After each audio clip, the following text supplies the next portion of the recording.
Welcome back to my channel lucky pocket world. ಇವತ್ತು Samsung Galaxy tab A8ನ unbox ಮಾಡಿ ಇದರ ಒಂದು ಸ್ಪೆಸಿಫಿಕೇಷನ್ಸ್ನ ಹೇಳ್ತೀನಿ. ಮೊದಲನೇದಾಗಿ ಬಾಕ್ಸ್ ಓಪನ್ ಮಾಡಿದರೆ ಟ್ಯಾಬ್ ಇದೆ, ಯೂಸರ್ ಮ್ಯಾನ್ಯಲ್ ಕೊಟ್ಟಿದ್ದಾರೆ, ಸಿಮ್ ಎಜೆಕ್ಟರ್ ಟೂಲ್ ಕೊಟ್ಟಿದ್ದಾರೆ, ಹಾಗೆ 5V ಚಾರ್ಜರ್ ಅಡಾಪ್ಟರ್ ಕೊಟ್ಟಿದ್ದಾರೆ, ಹಾಗೆ USB to Type C cable provide ಮಾಡಿದ್ದಾರೆ. ಆಮೇಲೆ ಟ್ಯಾಬ್ ಬಗ್ಗೆ ಮಾತಾಡಿದರೆ ಇದರಲ್ಲಿ ವೈಫೈ ಆ್ಯಂಡ್ ಸೆಲ್ಯುಲರ್ ವೇರಿಯಂಟ್ ಎಲ್ಲ ಅವೈಲೇಬಲ್ ಇದೆ.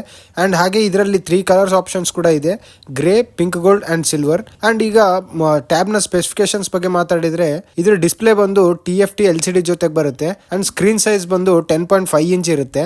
ಮೇನ್ ಕ್ಯಾಮೆರಾ ಬಂದು 8 ಮೆಗಾ ಪಿಕ್ಸೆಲ್ ಇರುತ್ತೆ ಅಂಡ್ ಫ್ರಂಟ್ ಕ್ಯಾಮೆರಾ ಬಂದು 5 ಮೆಗಾ ಪಿಕ್ಸೆಲ್ ಇರುತ್ತೆ. ಅಂಡ್ ಇದು ಬಂದು Android 11 ಆಪರೇಟಿಂಗ್ ಸಿಸ್ಟಮ್ ಜೊತೆಗೆ ಬರುತ್ತೆ. ಅಂಡ್ ಬ್ಯಾಟ್ರಿ ಬಗ್ಗೆ ಮಾತಾಡಿದರೆ 7050 mAh ಬ್ಯಾಟ್ರಿ ಇರುತ್ತೆ. ಹಾಗೆ ಇದು ವೈಡ್ ವೈನ್ L1 ಸಪೋರ್ಟ್ ಜೊತೆಗೆ ಬರುತ್ತೆ, ಅಂದ್ರೆ ಅಮೆಜಾನ್, ನೆಟ್ಫ್ಲಿಕ್ಸ್ನ ನೀವು ಫುಲ್ HD ಯಲ್ಲಿ ವಾಚ್ ಮಾಡಬಹುದು. ಇದು ಕ್ವಾಡ್ ಸ್ಪೀಕರ್ ಜೊತೆಗೆ ಬರುತ್ತೆ ವಿತ್ ಡಾಲ್ಬಿ ಅಟ್ಮಾಸ್ ಸಪೋರ್ಟ್ ಮಾಡುತ್ತೆ. ಅಂಡ್ 15W ಚಾರ್ಜರ್ಗೆ ಸಪೋರ್ಟ್ ಮಾಡುತ್ತೆ. ಫುಲ್ ಚಾರ್ಜ್ ಆಗೋಕ್ಕೆ 3 hours ಆಗುತ್ತೆ.